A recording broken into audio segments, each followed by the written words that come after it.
Hello मेरे प्यारे बच्चों, मैं हूं सुधीर पांडे और आप देख रहे हैं 100 times education the branch of knowledge. तो बच्चों, हम लोग जो है अभी तक स्टमक तक पढ़ चुके हैं और उसमें ये देख चुके हैं कि कौन सी गैस्ट्रिक ग्लैंड्स होती हैं। तो कल हमने देखा था कि जो हमारे पास जठर ग्रंथियां होती हैं उनमें 3 प्रकार की कोशिकाएं पाई जाती हैं या 3 जठर ग्रंथियां होती हैं, जिसमें एक क्या है ऑक्जेंटिक सेल जो HCl निकालती है। HCl क्या करता है, पूरे आमाशय को अम्लीय बनाता है। क्यों? क्योंकि उसमें जो रेनिन और पेप्सिन आता है उस एंजाइम की क्रिया करने के लिए अम्लीय माध्यम होना बहुत ही जरूरी होता है। दूसरा हम लोगों ने देखा था बेटा कि हमारे पास क्या है, रेनिन और पेप्सिन कहाँ से आता है, जाइमोजन सेल से आता है, चीफ सेल से आता है। और तीसरी हमारे पास बेटा कौन सी ग्रंथि थी? तीसरी हमारे पास जो कोशिका थी जिसे हम लोग क्या कहते हैं, म्यूकस नेक सेल, जो श्लेष्मा का स्राव करती थी। श्लेष्मा बोले तो जो अम्ल से क्या है, पेट को की रक्षा करता था, उसके आंतरिक स्तर की रक्षा करता था। नहीं तो आप जानते हैं अम्ल किसी को भी गला सकता है, तो पेट की कौन सी चीज है। तो अब हम देखेंगे बेटा, आइए देखते हैं कि यहाँ से देखो स्टमक खत्म ना, अब यहाँ से स्मॉल इंटेस्टाइन चालू हो गई, जहां से हम ये कर रहे हैं। देखिए स्मॉल इंटेस्टाइन, ये देखो ये सब क्या है, स्मॉल इंटेस्टाइन है। ये जो पूरा ये सब जो है सब क्या है बेटा, सब छोटी आंत है। तो हम इसको देखेंगे कि क्या होता है स्मॉल इंटेस्टाइन। तो आहार नाल का सबसे लंबा भाग या सबसे बड़ा भाग जो होती है वो स्मॉल इंटेस्टाइन होती है, छोटी आंत होती है, जिसका लंबाई बेटा 20 से 22 फीट के आसपास होता है। तो अब हम यहाँ पे लिखेंगे महाराज स्मॉल इंटेस्टाइन। स्मॉल इंटेस्टाइन बोले तो छोटी आंत, जिसे हम क्षुद्रांत भी कहते हैं। छोटी आंत तो लिखेंगे बेटा छोटी आंत। देखिए आंत आहार नाल का सबसे लंबा भाग है, सबसे लंबा भाग है। अब बेटा सबसे लंबा भाग है तो वो कैसे जो है हमारे छोटे से पेट में रहता है, ये भी हम देखेंगे। तो थोड़ा सा और देखते हैं। जिसकी लंबाई 20 से 22 फीट की होती है। अगर मीटर में कहेंगे तो बेटा हमारे पास क्या है, 7 से 7.5 मीटर की होती है। अब हम लोगों की लंबाई एवरेज होती है 5.5 फीट से लेके 6 फीट तक, और हमारे शरीर में 22 फीट की जो है आंत हो। ये कैसे पॉसिबल है? तो पॉसिबल है सुपर क्वाइलिंग के द्वारा। जैसे हम एक बहुत बड़ा ऊन का गोला होता है और उस ऊन के गोले को हम लोग क्या करते हैं बेटा, खूब कुंडली मार मार के क्या करते हैं, गोल गोल ऐसे घुमा करके ना रखते हैं। जैसे दीदी लोग ऊन का गोला बनवाती रही हैं, तो ये क्या करता है, एक ही स्थान पर क्या है कुंडलित तो होकर रहती है। छोटी आंत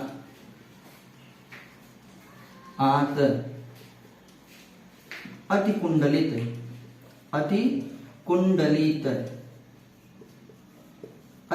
का मतलब बेटा सुपर क्वाइलिंग, बहुत ज्यादा। जैसे क्वाइल नहीं होती एक आपस में मिली रहती है, घूमी रहती है, तो इसे हम कहते हैं अति कुंडलित होकर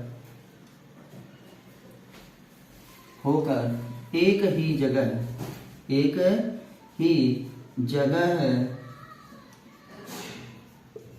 स्थित होती है।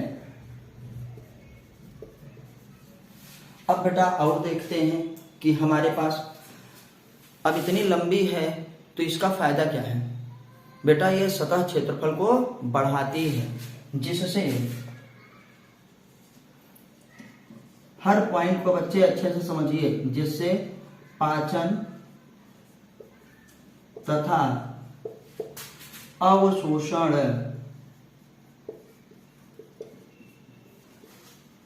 के लिए सरफेस एरिया बोले तो सतह क्षेत्रफल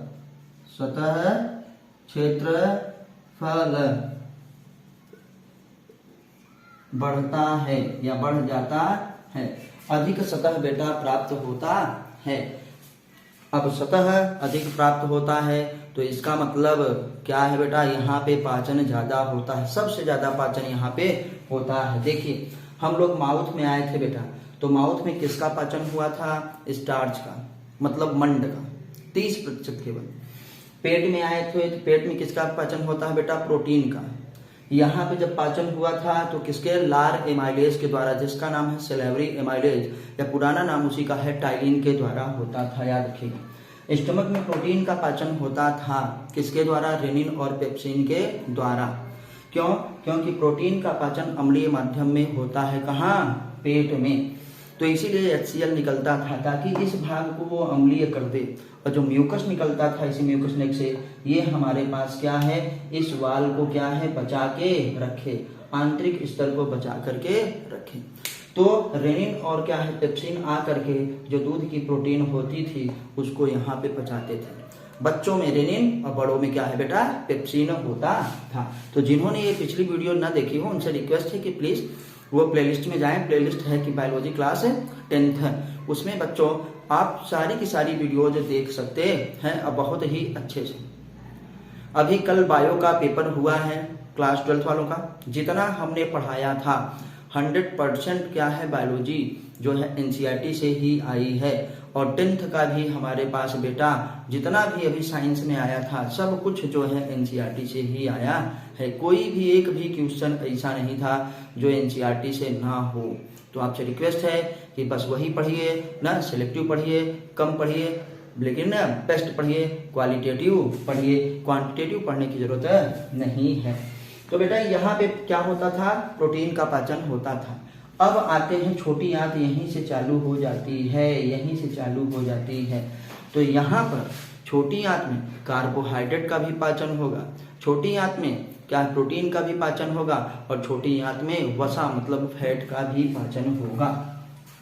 तो यहाँ पे हम लिखेंगे बेटा, देखो ये बहुत स्पेशल पॉइंट है कि छोटी आंत में मतलब क्षुद्रांत में, छोटी आंत में कार्बोहाइड्रेट, प्रोटीन तथा वसा न तीनों का पाचन होता है। अब बेटा पाचन के साथ साथ अवशोषण भी होता है, अभी हम अवशोषण को बाद में देखेंगे, लेकिन सब कुछ यही होता है। तो याद रखिएगा आप कि एक बार फिर से रिवाइज कर लेते हैं। छोटी आंत क्या है, आहार नाल का सबसे लंबा भाग है बेटा, जिसकी लंबाई लगभग 20 से 22 फीट की होती है। छोटी आंत तब इतना लंबी होती है तो रहती कैसे है पेट के अंदर, कुंडली संरचना के रूप में सुपर क्वाइलिंग करके, खूब क्या है ऐसे ऐसे गोला बना करके ना, अब होकर एक ही जगह पर स्थित रहती है। तो जिसमें पाचन, फायदा क्या है इससे, पाचन तथा अवशोषण के लिए सतह क्षेत्रफल मतलब बेटा सरफेस एरिया बढ़ जाता है। अब हम देखते हैं कि छोटी आंत में किसका पाचन होता है, छोटी आंत में कार्बोहाइड्रेट का, प्रोटीन का तथा वसा का, तीनों का पाचन होता है बच्चा।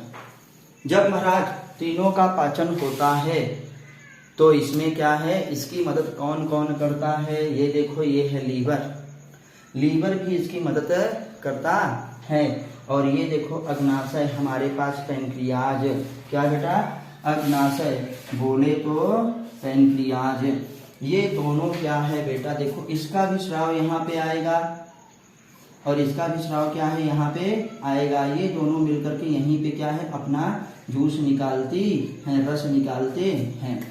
चलिए तो अब हम इसको देखते हैं, थोड़ा ऊपर वाला हटाते हैं। आपसे रिक्वेस्ट है प्लीज जिन्होंने चैनल को सब्सक्राइब ना किया हो वो कृपया चैनल को सब्सक्राइब करें, वीडियो को लाइक करें, अपने दोस्तों के साथ शेयर करना तो बिल्कुल भी ना भूलें, उनसे भी चैनल को सब्सक्राइब जरूर करवाएं। आइए बच्चों, तो हम यहाँ पे देखे हैं कि किसका, कार्बोहाइड्रेट का, प्रोटीन का तथा वसा का पाचन होता है ना। अब यहां पे लिखेंगे इस कार्य में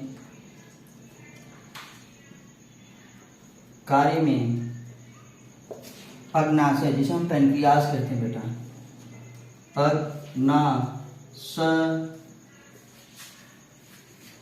आधा यहां बना देते इसे, अग्नाशय तथा लीवर बोले तो यकृत मदद करता है।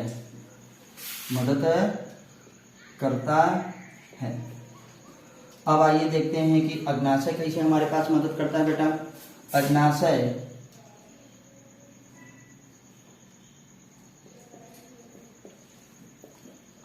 अग्नाशय बेटा एक हमारे पास ग्लैंड है जो कि मिक्स ग्लैंड होता है और ये हर प्रकार के एंजाइम को निकालता है। इसमें प्रोटीन पाचक एंजाइम होगा ट्रिप्सिन। इसमें हमारे पास क्या होगा बेटा, कार्बोहाइड्रेट का पाचन हमारे पास करने के लिए क्या होगा, इसमें लाइपेज होगा ना। और बेटा इसमें फैट को वसा को पाचन करने के लिए लाइपेज होगा। कार्बोहाइड्रेट के पाचन के लिए क्या होगा, एमाइलेज होगा। तो हम यहाँ पे ट्रिप्सिन देखेंगे, कीमोट्रिप्सिनोजन देखेंगे, प्रोकार्बोक्सी पेप्टाइडेजेस देखेंगे ना, लाइपेजेस देखेंगे। हर प्रकार का क्या है यहाँ पे हमारे पास रस निकलता है। तो लिखेंगे अग्नाशय।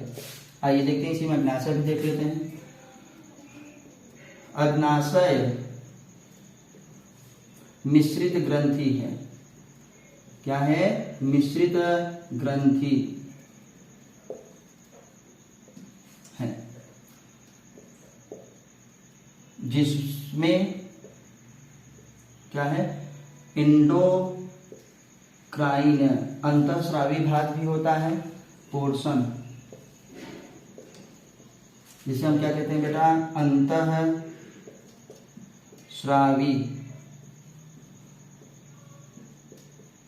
भाग।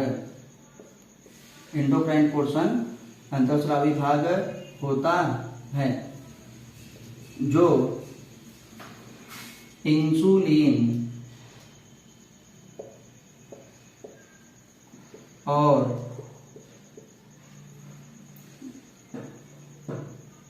ग्लूकागॉन हार्मोन स्रावित करता है। हार्मोन स्रावित करता है। अब बेटा देखिए अग्नाशय का, पैनक्रियाज का ये कौन सा हुआ, एंडोक्राइन पोर्शन हुआ। अब हम यहाँ पे लिखेंगे, ये बहुत ही आवश्यक है, याद रखिएगा। पैनक्रियाज मतलब अग्नाशय का एक्सोक्राइन पोर्शन भाग। एक्सोक्राइन पोर्शन का मतलब बहिस्रावी भाग। बहिस्रावी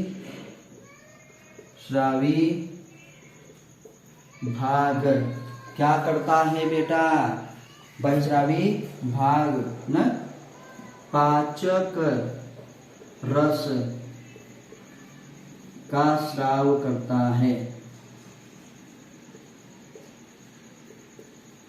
स्राव करता है, जिससे कार्बोहाइड्रेट न बेटा, प्रोटीन तथा वसा का पाचन होता है।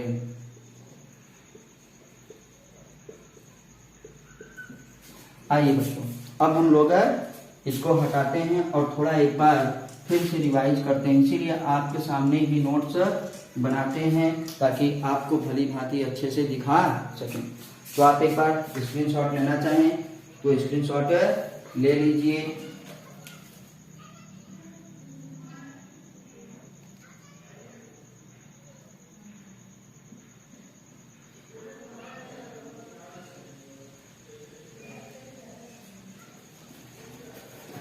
चलिए बेटा, तो एक बार हम लोग देखते हैं कि अग्नाशय क्या है। एक मिश्रित ग्रंथि है और सेकेंड लार्जेस्ट मतलब दूसरी सबसे बड़ी ग्रंथि है। सबसे बड़ी ग्रंथि क्या होती है? लीवर होती है, जिसमें दो पोर्शन होते हैं बेटा। एक इंडोक्राइन पोर्शन जिसे हम अंतःस्रावी भाग कहते हैं, अंतःस्रावी भाग ना, जो क्या करता है बेटा, आप जानते हैं अंतःस्रावी ग्रंथियां हार्मोन्स निकालती हैं। तो हम लोगों ने ये देखा कौन से हार्मोन बेटा, इंसुलिन और क्या है बेटा, ग्लूकागॉन। ये हार्मोन हैं किसके द्वारा निकलते हैं? अग्नाशय के द्वारा, अग्नाशय के अंतःस्रावी भाग के द्वारा। ठीक, अब आते हैं बेटा पेनक्रियाज। हमारे पास का एक भाग और होता है जिसे एक्सोक्राइन पोर्शन कहते हैं, मतलब बहिस्रावी भाग। और ये बहिस्रावी भाग बेटा पाचक रस का स्राव करता है। पाचक रस में क्या होते हैं? बहुत सारे एंजाइम्स होते हैं जो कि बेटा कार्बोहाइड्रेट, प्रोटीन तथा क्या है, वसा का पाचन करता है। अब आइए देखते हैं कि ये कैसे करता है। तो बेटा हम इसको हटाते हैं। अब हम लिखेंगे कि भैया कौन सा पाचक रस निकलता है किसके लिए। तो बेटा कार्बोहाइड्रेट के लिए हमारे पास निकलता है एमाइलेज।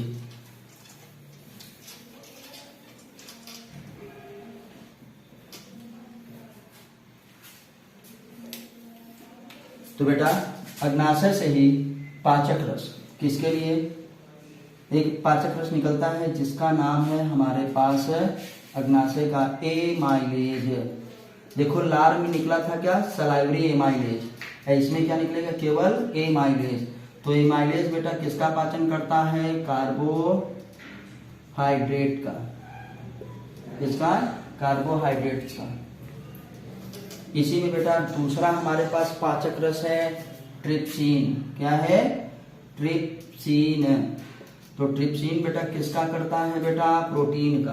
किसका? प्रोटीन का। यही सब छोटी आंत में काम हो रहा है। देखो यहीं से निकलेगा, यहाँ से ये सब क्या है, पाचक रस निकलेंगे, इस नलिका के द्वारा बेटा आएंगे यहाँ पे, और यहीं पे देखो आ रहे हैं सब। ये है यहीं से छोटी आंत यहाँ से चालू हो जाती है, सारा पाचन यहीं पे हो जाएगा। कार्बोहाइड्रेट का भी एमाइलेज के द्वारा, प्रोटीन का किसके? ट्रिप्सिन के द्वारा। और तीसरा हमारे पास है क्या बेटा? लाइपेज। ये वसा, लाइपेज मतलब तो फैट। क्या है? फैट।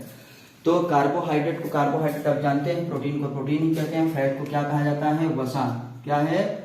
तो आपसे पूछा जाएगा कि छोटी आंत में वसा का पाचन किसके द्वारा होता है? लाइपेज के द्वारा होता है। प्रोटीन का पाचन किसके द्वारा होता है? ट्रिप्सिन के द्वारा होता है। और कार्बोहाइड्रेट का पाचन किसके द्वारा होता है? लाइपेज के द्वारा होता है। ये क्या है? अग्नाशय से क्या है? निकलने वाला रस, निकलने वाला रस। और बेटा इस रस में क्या होता है? एंजाइम। क्या है? एंजाइम। याद रखिएगा। तो ये एंजाइम है, ये क्या है? एंजाइम है। ये क्या है? एंजाइम है। और ये एंजाइम एमाइलेज कार्बोहाइड्रेट का पाचन करता है, ट्रिप्सिन प्रोटीन का, और क्या है? लाइपेज के साथ बेटा किसका? फैट का पाचन करता है। अब देखो फैट, फैट में ऐसा हमारे पास क्या है कि जो डायरेक्ट नहीं पच सकता, भले मैंने यहाँ पे लाइपेज लिख दिया कि वो फैट का पाचन करता है। तो बेटा हमारे पास क्या होता है? बाइल पिगमेंट्स निकाले जाते हैं, बाइल साल्ट निकाला जाता है। कहाँ से? लीवर से। कहाँ से? लीवर से पित्तरस निकाला जाता है। बनता पित्तरस कहाँ पे है बेटा? लीवर में। स्टोर कहाँ होता है? गाल ब्लैडर पित्ताशय में। और देखो ये भी नली आकर के इसमें ज्वाइंट होती है ना, यहीं पे आकर के इसका भी काम होता है। तो अब हम लिखेंगे, यही बहुत जरूरी है, वसा वाला। वसा का पाचन सामान्य रूप में नहीं होता है, क्योंकि यह बड़ी बड़ी गोलियों के रूप में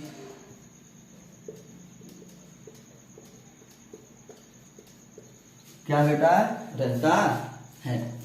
तो वसा जो है, फैट जो है अपने क्या है नेचुरल फॉर्म में ना, अपने ओरिजिनल वास्तविक फॉर्म में क्या है बेटा डाइजेस्ट नहीं होता है। क्यों? क्योंकि ये बड़ी बड़ी गोलियों में रहता है। अब इसको छोटी छोटी गोलियों में बांटना है, तोड़ना है। जैसे कोई चीज बड़ा सा है उसको हम एक साथ नहीं कर सकते, थोड़ा थोड़ा कुतर कुतर के छोटा छोटा करके उसको एकदम खत्म कर सकते हैं ना। तो अब आते हैं वसा के पाचन में क्या कहेंगे बेटा बाइल। क्या कहेंगे बाइल। बाइल को कहते हैं पित्त रस, पित्त रस ना। वसा के पाचन में बाइल पित्त रस बहुत सहायक होता है या बहुत जरूरी होता है। अब यहाँ पे लिखेंगे बेटा नेक्स्ट पॉइंट में बाइल बोले तो पित्त रस, पित्त रस। लीवर बोले तो यकृत के द्वारा न संश्लेषित किया जाता है। बनता कहाँ है? लीवर में संश्लेषित किया जाता है। तो बेटा हम जान गए कि वसा के पाचन में याद रखिएगा बाइल पित्त रस क्या होता है, बहुत ही ज्यादा जरूरी होता है। दिल पित्त रस बनता कहाँ पे है बेटा? यकृत में। कहाँ पर? यकृत में बनता है, याद रखिएगा। और अब यहाँ ऊपर हटा के देखते हैं, बनता तो है बेटा बाइल लीवर में, यकृत में, लेकिन बेटा संचित कहाँ पे होता है? पित्ताशय में ना। लेकिन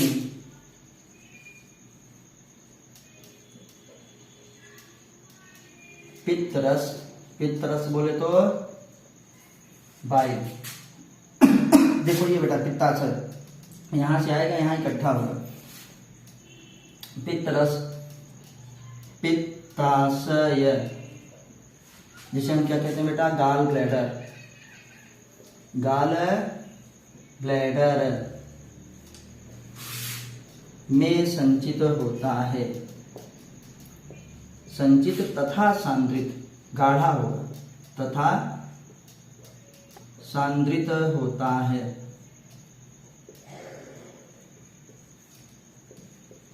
क्या होता है बेटा? लेकिन पित्तरस पित्ताशय, पित्तरस कहाँ बेटा?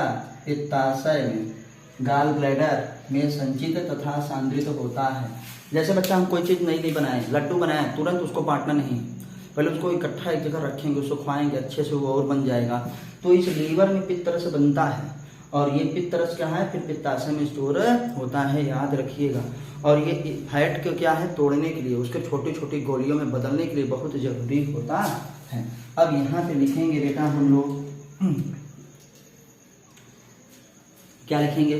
देखिए पित्तरस में, रस में उपस्थित पित्त लवण, पित्त लवण, पित्त लवण बोले तो बाइल साल्ट, बाइल साल्ट वसा के ऊपर कार्य करता है। मतलब ये एक प्रकार का बेटा क्या है? एंजाइम है, लेकिन इसमें कोई एंजाइम होता नहीं, कार्य करता है, जिससे वसा छोटी छोटी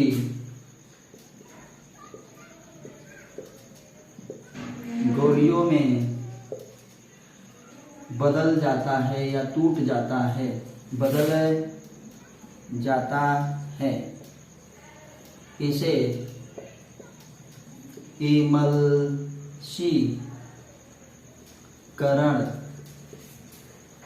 न बेटा, इसे वसा का इमल्सीकरण, इसे वसा का इमल्सीकरण कहते हैं, करण कहते हैं। अब यहाँ पे थोड़ा सा हम आपको हटा के दिखाते हैं कि बाइल में क्या होता है बेटा। बाइल साल्ट होते हैं, बाइल पिगमेंट ना। तो पित्तरस हम देख गए कि पित्ताशय में स्टोर होता है, गाइल ब्लड में, वहां संचित और क्या होता है बेटा, सांद्रित होता है, गाढ़ा होता है। पित्तरस में उपस्थित पित्त लवण बाइल साल्ट क्या करता है, वसा के ऊपर कार्य करता है। जैसे दिखाएं कि ये एक वसा है, इतना बड़ा वसा है बेटा, फैट। अब ये डायरेक्ट क्या होगा, डाइजेस्ट नहीं होगा, तो इसको बेटा छोटी छोटी गोलियों में क्या है, हमको तोड़ना है। तो किसके द्वारा, ये देखो यही जो है हमारे पास, ये देखो छोटी छोटी गोलियों में टूट गया। इसके ऊपर हमने बाइल डाला, पित्ताशय से जो निकला था पित्तरस, इसको डाला, तो ये जो है पूरा इसे इसे छोटे छोटे में टुकड़ों में बट गया, फूट गया, टूट गया बेटा। ठीक, तब अब ये छोटा छोटा हो गया, तो इसके अगल बगल प्रोटीन लग जाएगी और हम आसानी से इसको क्या है, पचा लेंगे। तो बेटा छोटी छोटी गोलियों में बदल जाता है, कब, जब इसमें पित्तरस का काम हुआ। ये देखो, तो इसे क्या कहा जाता है, इसे महाराज कहा जाता है वसा का इमल्सीकरण, वसा का इमल्सीकरण। ये फैट, ये देखो है फैट, बोले तो वसा, ये इसमें क्या हो गया, स्मॉल क्या है हमारे पास ड्रॉपलेट्स में बदल गया, स्मॉल ड्रॉप्स छोटी छोटी बूंदों में, छोटे छोटे भागों में बदल गया। किसके द्वारा बेटा, बाइल के द्वारा। क्या है, बाइल साल्ट, बाइल में जो क्या था, लवण के द्वारा ये टूट गया। तो इस प्रक्रम को कहते क्या है, इस प्रक्रम को तब कहा जाता है, इस प्रोसेस का नाम है इमल्सिफिकेशन ऑफ फैट। तो बेटा ये भी हमारे पास क्या हो गया, वसा का भी पाचन हो गया। तो हमारे पास क्या है, छोट अंतिम में जो क्षुद्रांत है, जो छोटी आंत है, उसमें भी बेटा ग्लैंड्स पाई जाती हैं, जिसे हम क्या, आंत्र ग्रंथियां कहते हैं, जिसे हम क्या कहते हैं, आंत्र ग्रंथियां कहते हैं। वो अंतिम में क्या करेगा, अब हम उसको देखते हैं। तो बच्चों इसको हम हटाते हैं। आपसे रिक्वेस्ट है कि जिनको नोट करना हो नोट कर लें, स्क्रीनशॉट करके भी आप जो है नोट्स बना सकते हैं। 100% बेटा NCERT है। तो इसे हम इमल्सिफिकेशन ऑफ है। जब बाइल के द्वारा वसा को छोटे छोटे टुकड़ों में तोड़ा जाता है, तब उसे हम क्या कहते हैं, वसा का क्या है, इमल्सीकरण कहते हैं। अब छोटी आंत में भी हमारे पास ग्लैंड पाई जाती हैं भैया। अब यहाँ पे छोटी आंत है, बोले हैं कि यहाँ पे ब्रूनस ग्लैंड है, नहीं यहाँ छोटी आंत है, इसमें भी छोटी छोटी क्या ग्रंथियां पाई जाती है, जिसे आंत्र ग्रंथ कहते हैं, इंटेस्टाइनल ग्लैंड। एक ग्रंथि और पढ़ लेते हैं बेटा, इंटेस्टाइनल ग्लैंड्स। इंटेस्टाइनल ग्लैंड का मतलब क्या है, क्षुद्रांत ग्रंथियां, क्षुद्रांत छोटी आंत वाली ग्रंथियां। भैया डीजे उजे बज रहा है, शादी का माहौल है, बस हमारी लोग पढ़ाई कर रहे हैं, खाने पीले लोग। क्षुद्रांत क्या है, ग्रंथियां। आइए देखते हैं। तो हम कहेंगे छोटी आंत में भी ग्रंथियां पाई जाती हैं।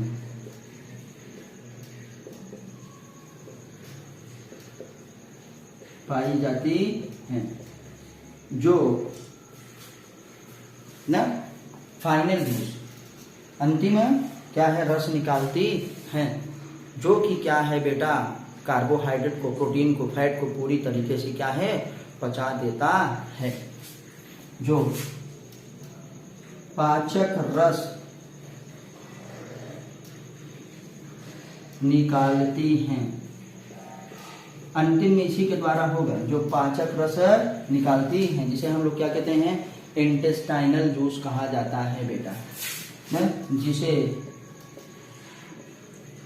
आंत्र रस, इंटेस्टाइनल जूस, बोले तो आंत्र रस कहते हैं, जो अब देखो बेटा कार्बोहाइड्रेट को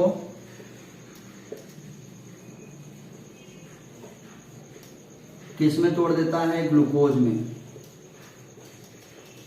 याद रखिएगा, जो कार्बोहाइड्रेट को किस में तोड़ता है? ग्लूकोज में। बेटा प्रोटीन को किस में तोड़ता है? तोड़ने का मतलब पचा देता है। जो कार्बोहाइड्रेट को ग्लूकोज में बदल देता है, प्रोटीन को बेटा अमीनो अम्लों में, अमीनो अम्लों में मतलब अमीनो एसिड्स में क्या है? पचा देता है, में बदल देता है। जो बेटा फैट को किस में बदल देता है? फैटी एसिड, वसीय अम्ल, फैटी एसिड एंड क्या है बेटा? ग्लिसरॉल में बदल देता है। तो ये अब पूरा काम हो गया, ये पाचन पूरा क्या है? छोटी आंत में ही कंप्लीट हो जाता है। अब अवशोषण होगा। अब क्या होगा? अवशोषण होगा बेटा। तो याद रखिएगा कि कार्बोहाइड्रेट किसमें टूटता है? छोटी आंत में, अंतिम में ग्लूकोज में बदल जाता है। प्रोटीन किसमें भैया? अमीनो एसिड्स में, अमीनो अम्लों में। और फैट किसमें? फैटी एसिड एंड क्या है? ग्लिसरॉल में बदल जाता है। तो बेटा हम लोग पूरा छोटी आंत में पाचन देख लिए। अब पाचन कहीं और नहीं होता। पाचन सिर्फ माउथ में होता है, स्टमक में होता है, छोटी आंत में होता है। बड़ी आंत में किसी भी प्रकार का कोई भी पाचन नहीं होता है, लेकिन अवशोषण होता है। अवशोषण मुख गुहा में भी होता है, अवशोषण स्टमक में पेट भी होता है ना, आमाशय में, स्टमक में मतलब आमाशय में, उसके बाद छोटी इंटेस्टाइन में और होता है, फिर बड़ी इंटेस्टाइन में होता है। तो बेटा आपको ये वीडियो कैसी लगी आप हमको कमेंट के माध्यम से जरूर बताइए। आज हम पाचन खत्म कर दिए, कल हम अवशोषण देखेंगे। अवशोषण का मतलब आपको बताए थे कि भैया हमारे मनुष्यों के पोषण में जो बहुकोशिकीय होते हैं, उनमें जो होलोजोइक होते हैं, पूर्णभोजी होते हैं, उनमें उनके पाचन में 5 चरण होते हैं। पहला इंजेशन, अंतःग्रहण करना। दूसरा डाइजेशन, ये डाइजेशन हुआ। तीसरा होगा बेटा क्या है? अवशोषण, अब अवशोषण होगा। फिर एसिमिलेशन, स्वांगीकरण, और फिर बहिक्षेपण होगा, इजेशन होगा। तो हम बच्चों डाइजेशन देख लिए, पाचन हो गया। अब जो पचा है, जो हमको मिला, उसका होगा अवशोषण। तो अवशोषण को हम लोग देखेंगे नेक्स्ट वीडियो पे। आपसे रिक्वेस्ट है कि आप चैनल को सब्सक्राइब जरूर करिए, अपने दोस्तों के साथ शेयर करिए, कमेंट के माध्यम से आप हमको बताइए कि और हमें कितना क्या करना चाहिए, जिससे आपको वीडियो और ज़्यादा अच्छी लगे और आपका फायदा हो। बेटा 100% NCERT है, इसलिए चाहते हैं कि आप प्लीज़ वीडियो को जरूर देखिए और अच्छे से तैयारी करिए। फिर मिलते हैं अगली वीडियो पे, तब तक नमस्ते, जय हिंद, जय भारत, वंदे मातरम। स्क्रीनशॉट लेना चाहें तो ले सकते हैं।